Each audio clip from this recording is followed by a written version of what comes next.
tell you the most precious gift of God, that is baby girl. Can you imagine the world without a woman? People love to have a mother, sister, a wife, and of course a girlfriend. Then why not daughter? But some foolish people don't realize the value of the daughter and brutally kills them. Let's talk about the history of ancient India. In ancient India, the birth of a girl child considered auspicious. An old Indian proverb lies that a home without a daughter is like a body without a soul. No ceremony was considered complete without the presence of women, as the belief was that the home is incomplete without the presence of women. But there are sudden change after the Middle Age. When India was subjected for frequent foreign invasions, and sending a girl to a school became risky, and therefore sudden decline in women literacy and the position of women in the society, and this tradition lasted till today. As India is a male-dominated society, and instead of girl, boy is given more preference, as he is considered support of an old age and also an income of source. People think that though they educate their girl and spend lot of money for her, but she cannot be helpful in their old age, as she has to go to their in-laws' house. But it is true that all the sons support their parents in old age. I don't think so, as I have seen many elderly people living in the old age home rather than living with their sons. And on the other hand, a daughter is always concerned to their parents. The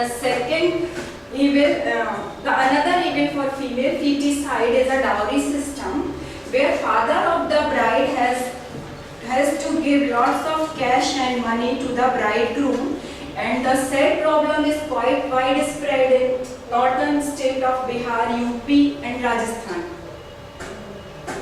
The crime of female feticide is not only restricted in India, but also not only restricted in rural areas, but also in urban areas. And with the help of the new technique, it has become possible to determine the sex of the unborn baby, and if it is found to be a girl, then this is followed by abortion. And clinics offering such services have come all over the country. Let's talk about its long-term consequences. As Newton's third law of motion states that for every action there is an equal and opposite reaction, and skewing sex ratio is one of them.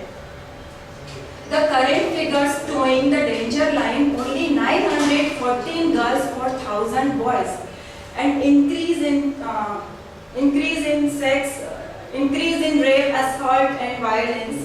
Once a woman become endangered species, it is hardly a matter of time before any instances for rape, assault and violence has become widespread. Let us talk about the prevention and cure. It is important that girl is not be underrated in comparison to a boy. In the sense of security has to be created in every girl.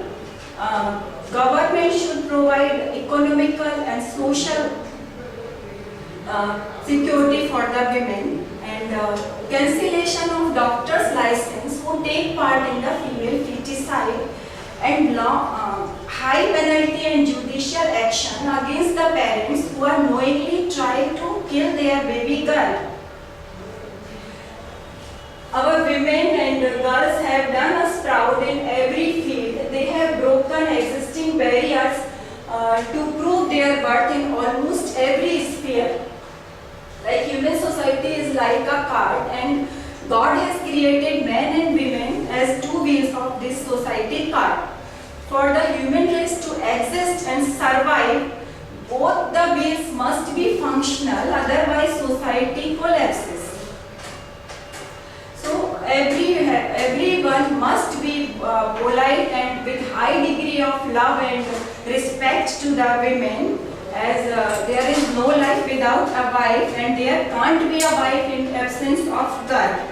So let the innocent child live and grow. She was conceived to grow, and let's not be a murderer of our own flesh and blood. Save the girl child in interest of humanity. And last but not the least, as I, being a mother of a girl child, I know how much they are important for society and parents. And last, your son is your son till he find himself a wife, but your daughter is your daughter for the rest of your life. Very nice. Very good. Mona Didi, there I have a questions. It was so good speech by you. How to educate the first? Whom should we educate, boys or girls? I think To remove this problem. it is necessary for upbringing boys and girls at the same level, because I think parents are responsible for their children's well-being and good upbringing, and I think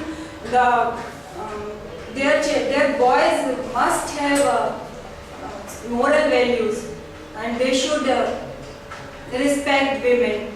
And this is a responsibility of parents. But don't you think that first women should be educated, then not to go for Yeah, abortion, yes, not to I- go for even checking?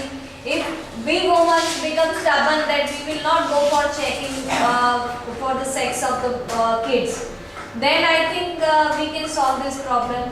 Yes, actually mother is so responsible for their child well-being. She becomes strong that she don't Go for. go for sex determination, and if she don't want to allow to come between her and between she and her child, then nobody can force her.